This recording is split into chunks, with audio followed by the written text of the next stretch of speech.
de financiamiento para el consumo. Bueno, volvemos a la mesa, ya está Gise ahí con nosotros y vamos a recibir hoy a Marcelo Fernández, es presidente de la Confederación Empresaria de la República Argentina. Buenas noches y gracias por estar aquí. No, gracias por la invitación, buenas noches, ¿cómo están? Qué difícil a veces el desarrollo, ¿no?, económico de un país cuando tiene que hacer equilibrio entre el consumo, la necesidad de que tienen los empresarios de invertir y que la rueda empiece a girar interna y externamente. No, por supuesto, y los niveles que ustedes hablaban de lo que es la tasa de interés y lo que es la financiación. Venimos de, la verdad que un desastre, pensar que teníamos nosotros tasas del 80%, 90% anual, para descubierto, descuento de cheque o financiación para tomar crédito. Imagínense que esto es impagable. Nosotros decíamos desde Cejera que quien tomaba un crédito era para no pagarlo, porque era imposible. Claro. Pero a la vez teníamos la FIP, que si nosotros atrasábamos los impuestos también estaba en tasas que rondaban ese porcentaje, con lo cual o uno se atrasaba con los impuestos y no pagaba o tomaba crédito, la cuestión que de las dos maneras se complicaba su existencia. Venimos hablando siempre de un círculo vicioso, ¿no? Exactamente. Uno no tiene plata para cumplir con los compromisos que tiene de cantidad de impuestos, pero si necesita adquirir algún tipo de crédito, después se hace impagable por las tasas que Pero fíjense que ustedes lo decían muy bien ahí en los cuadros. Nosotros llegamos hoy a tener una deuda de 780.000 millones de pesos de deudas entre AFIP y el sistema financiero, las pymes. Eso habla, si tomamos un dólar de 60, de 13.000 millones de dólares. Pero si manteníamos esas tasas, fíjense que a nosotros nos generaba aproximadamente, número más, número menos, entre 30 y 35.000 millones de pesos de intereses mensuales de deuda. Con lo cual, estábamos hablando de una cifra sideral que todos los meses estábamos incrementando la deuda de las pequeñas y medianas. Esto había que darle un corte. Bueno, así lo entendió la AFIP.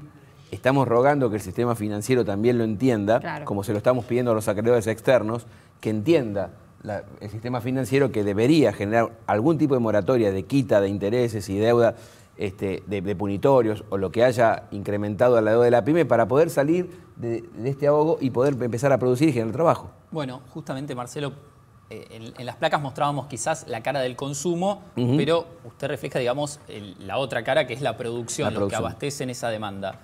En ese sentido, los créditos, hay pymes que trabajan para pagar deudas prácticamente. Sí. Gran parte del año destinan el grueso de sus ganancias a pagar esas deudas. Pero para que la gente entienda, ¿para qué necesitan el financiamiento las pequeñas y medianas empresas? A ver, nosotros tenemos 19 días de impuestos, de 22 hábiles. 19 días. Hay 168, 167 impuestos en la actividad económica. Con lo cual, imagínense que un atraso de nuestro cliente, porque nosotros vendemos financiado, Cejera tiene la cámara de calzado, de indumentaria, marroquinería, bueno, plásticos, vidrio, metalúrgicos, todos sectores pymes que no vendemos de contado, no somos formadores de precios. Claro. Entonces, generalmente al vender financiado, financiamos a nuestro cliente, pero no financiamos las compras de nuestra materia prima, que son monopolios que nos cobran de contado. Entonces, fíjate que nosotros ahí tenemos un gran problema, porque debemos recurrir cuando se atrasan nuestros clientes por algún motivo o nos dan un cheque famosamente más largo, como decimos, la bicicleta, tenemos que empezar a cubrir nuestras necesidades con financiamiento. Y ahí es donde se nos encarece el producto, y esto es lo que siempre explicábamos en estos últimos 4 años, que lamentablemente Cejera no era oída y convocada para esto, pero bueno, siempre dije, y no lo dije peyorativamente, un gobierno elige con quién dialogar. Si le parece que no éramos materia de diálogo, bueno, tiene todo el derecho. Hoy, por suerte, el día de ayer recibimos al ministro Culfas con todo su equipo, recibimos al embajador, futuro embajador argentino en Brasil, Daniel Scioli, justamente para contarle esta problemática y ver de aquí en más cómo la solucionamos, porque todos lo que queremos es no hacer política desde la parte empresaria, porque no nos corresponde, salvo que alguno tenga la intencionalidad y lo puede tener perfectamente, pero digo, sí decir lo que nos pasa. Antes no éramos escuchados, hoy tenemos la suerte que estamos en una mesa. ¿Qué pidieron? Porque aparte de esto, de acceso al financiamiento, que bajen las tasas, ¿qué otras cosas son prioritarias para ustedes? Te reformulo una pregunta. ¿Qué no pedimos? Claro, bueno, pero tenemos... Mirá, te voy a hacer breve, por eso te digo. Mira, te voy a hacer breve. Lo que nosotros pedimos es volver a tener producción. Para tener producción vos tenés que generar varios hechos. Una recomposición salarial. Fíjate que hemos hecho un esfuerzo muy grande y lo combinamos con la CGT, de poder dar estos 3.000 pesos en el mes de febrero correspondiente al mes de enero. Si nosotros pensamos en la crisis que veníamos y sabiendo que todavía hay invasión de productos importados en plazas, ¿por qué? Porque lo que está entrando al país hoy no es que está este gobierno autorizando, sino que viene de firmas de autorizaciones de importación de la anterior gestión, de octubre, noviembre y diciembre. Hoy, y lo doy ejemplo, y perdón, nunca me gusta darlo personal, pero lo doy porque lo puedo decir, yo soy productor, produzco cierres y entrego a la industria de productos escolares. Yo no voy a tener presencia con mi cierre en los productos escolares, no porque no quiera, sino porque son todos importados. Las cartucheras y las mochilas escolares, si ustedes las van a comprar, lo van a ver que no tiene la marca de un cierre nacional, con lo cual es importada. Entonces, nosotros le pedimos control de importación. El tema es que es más cara la de ustedes que la cartuchera. Esa es una gran discusión que debemos dar. Claro. Es más cara no tener trabajo y no tener producción. No, por supuesto, entonces, pero está esa discusión, pero ¿no? por eso digo, esa famosa sustitución de importación. Claro, pero nosotros en Argentina comprar barato nos salió caro. Y esto sería bueno que algún día lo entendamos, porque muchas veces nos engañan. Pero si tiene que pagar más de 180 impuestos, es imposible. Claro, pero fíjate que es el chip que muchas veces nos han puesto aquellos que quieren abrir la frontera supuestamente para que tengamos mayor productos industriales importados que nacionales. Nos dicen que sale más barato, pero nunca medimos el desempleo que genera la gran cantidad de industrias que cierran por este motivo y que dejan sin empleo a la gente. Porque ¿Qué podemos hacer para que no salga tan caro acá? Pero por eso digo, vos fijate que un gobierno que me decía que no era competitivo me aumentaba 3000% la luz y el gas. Claro. ¿Qué me estaba diciendo? No fabriques más. Claro. No adecuate, porque es imposible. Y encima me decía, y bueno, pero yo tengo que beneficiar al consumidor, con lo cual le voy a facilitar la importación para que sea más producto para el consumidor. Ahora yo me pregunto, ¿de qué consumidor si vos cerraste 25.000 empresas y generaste 250.000 puestos de trabajo menos? Entonces, este es el debate que la Argentina se tiene que dar. Realmente debemos participar, debemos ayudar al consumidor, nosotros, los empresarios, no vulnerando su poder adquisitivo, aumentando los precios porque nos cubren con el freno a las importaciones. Ajá. Y como siempre decimos en Cejera, las importaciones de productos terminados deben ser complementarias y no suplementarias a la producción nacional. Claro. ¿Y cómo se cierra esa brecha en un contexto de crisis? Como vimos, Argentina es uno de los países que está en el fondo de la tabla de capacidad de financiamiento. Porque aunque los bancos, si quisiesen, no tienen tampoco el dinero, digamos, para financiar una expansión productiva en el corto plazo. Entonces, en el medio, ¿cómo subsisten estas pymes, las que no cerraron, digamos? De una manera mágica, de una gran imaginación, nos hemos hecho en todas las crisis. Ustedes saben que hemos tenido varias en la Argentina, ¿no? Y bueno, los vientos a veces nos favorecen, otros nos desfavorecen. Nunca tuvimos una continuidad en una política clara industrial a lo largo de los años, porque un empresario no invierte por un gobierno, invierte para su vida, por la generación de sus hijos que vienen, su empresa familiar, sobre todo la pequeña y mediana empresa estamos hablando. Uno invierte por años, pero resulta que acá, lamentablemente, hace muchos años, muchísimos años, y yo diría décadas, que pareciera que fuera por un gobierno. Es decir, por el gobierno que viene, si favorece o no a la industria, si protege o no a la industria. Y esto le pasa también al sector del producto primario, al campo también. Nunca nos hemos puesto de acuerdo. Entonces, justamente lo que vos decís, nosotros nos tenemos que mover con mucha imaginación. Ahora, nosotros creemos igual que el sector financiero podría hacer un esfuerzo, acompañarnos, y no solamente la banca pública, que ya lo está haciendo, fíjate las tasas que largó.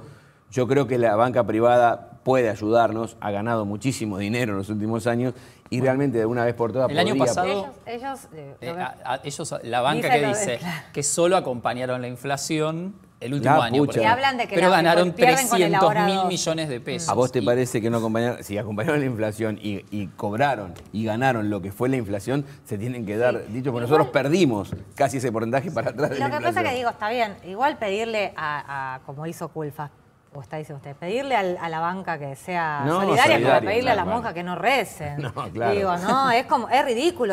Hacen su negocio, no están haciendo. No es una ONG. Es que nadie pretende que hagan eso, pero sí que, hay que instrumentar políticas que ayuden a las pymes. Pero no nos pueden tomar el dinero a nosotros y pagarnos un 30, 32 y prestarnos al 55 el mismo dinero que el dinero que tienen los bancos muchas veces es nuestro. Son nuestros depósitos. Entonces nos prestan nuestro dinero. La verdad que sale muy caro que me devuelvan el dinero que yo les deposito. Creo que es un debate que debemos dar, pero, a ver, más que nada lo que nosotros sosteníamos ayer en Cejera y lo que venimos diciendo es, tenemos que volver a generar el círculo virtuoso de la producción nacional. Y después discutir varios temas, porque discutirlos antes sería una estupidez. Es decir, discutir muchos de los temas que hoy nos perjudican sin empezar a tener producción Yo estoy en el 35 o 40% de mi capacidad industrial instalada. Con 600 máquinas que tengo estoy produciendo al 40%. Marcelo, con lo cual tendría que levantar mi producción para empezar a discutir otros temas. ¿Y qué ocurre con lo que sería el comercio exterior, ¿no? Sí. Dentro de su confederación? Sí. ¿Cuáles son las industrias que pueden empezar a motorizar para traer dólares a la Argentina? Bueno, a ver, la cadena de valor del cuero, que está íntegramente nucleada en nuestra entidad, de los curtidores hasta los fabricantes de tejido, calzado y carteras y hasta los comercios vinculados a ella, es un ítem muy importante en la Argentina y lo ha sido. Y en el mundo, fíjate que Italia prácticamente ha hecho de su industria curtidora una marca internacional. Nosotros tenemos cuero argentino, pero fíjate la inteligencia que tiene nuestro país, lamentablemente, que exportamos los cueros crudos, se los mandamos a los chinos y traemos las cartelas y los zapatos de allá con nuestro cuero. Yo me pregunto, claro, ¿no podríamos buscar entre todos la fuerza y la alternativa para que el cuero quede en Argentina, se manufacture y exportarle manufacturas de cuero al mundo? En torno a eso, por ejemplo, hace 2 años más o menos, Miguel Galperín de Sadesa, que es el mayor curtidor de la Argentina, me decía, todas las veces que nosotros intentamos avanzar en la cadena y producir, por ejemplo, cinturones o billeteras en la Argentina, perdíamos mucha plata. Y lo intentaron hacer incluso en Uruguay, exportar a Estados Unidos, y siempre terminaban perdiendo plata, por eso volvían para atrás y seguían solo. ¿Y por qué se pierde plata?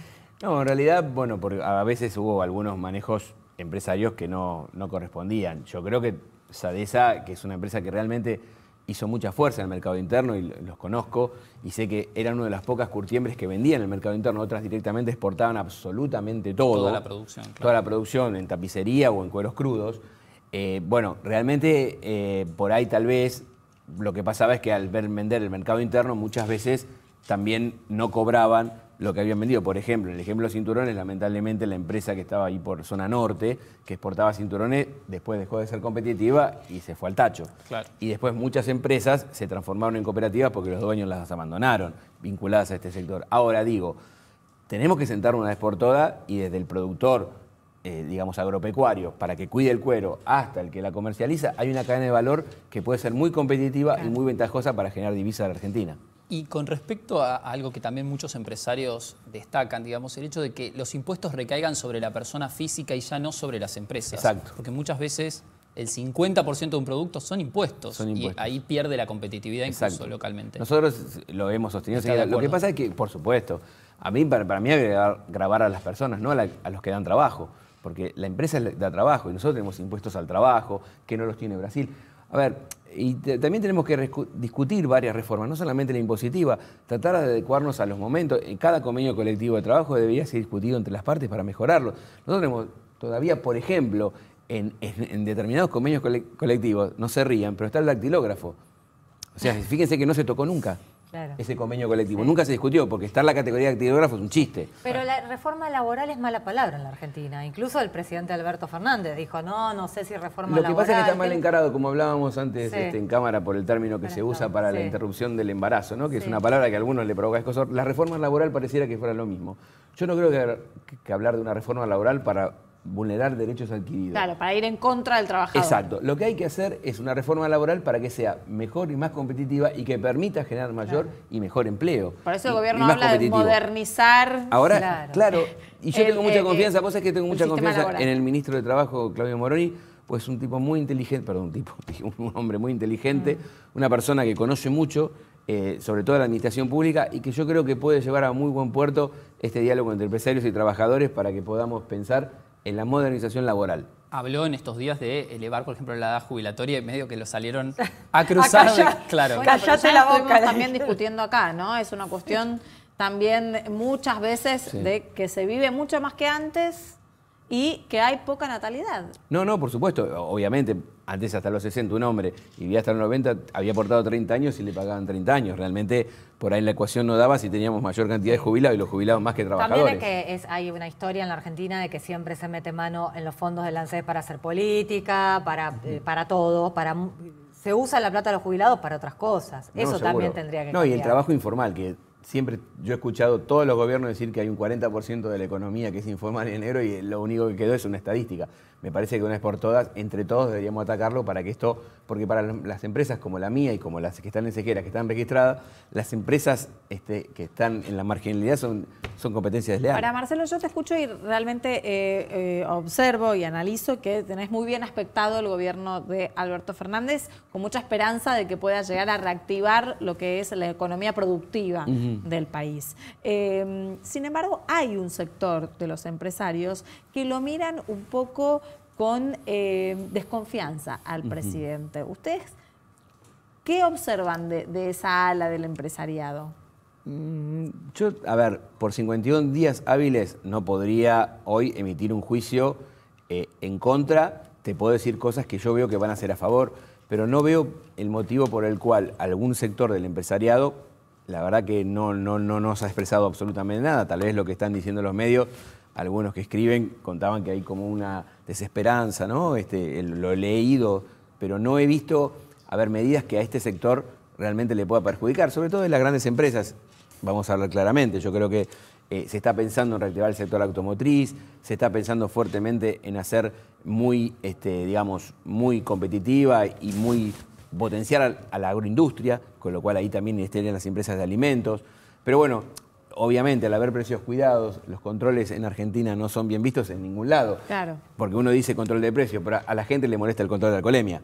Así que a los argentinos nos molesta el control. El control, exactamente. Entonces, me parece que, bueno, esto debe estar molestando, pero algo había que hacer, porque fíjate... No, y puede generar un cambio cultural también. Pero fíjate que los precios es justamente contra los propios empresarios, porque aumentar los precios es muy bonito, me da ganancias, pero después tengo a que a mi trabajador no le alcanza, con lo cual viene por mayores ingresos. Y después decimos que no le podemos pagar. Entonces digo, de una vez por todas tenemos que entender que los precios también son el motor de la inflación, el motor del reclamo salarial y lo que muchas veces nosotros nos quejamos que tenemos que pagar. Entonces digo, me parece que es una gran discusión.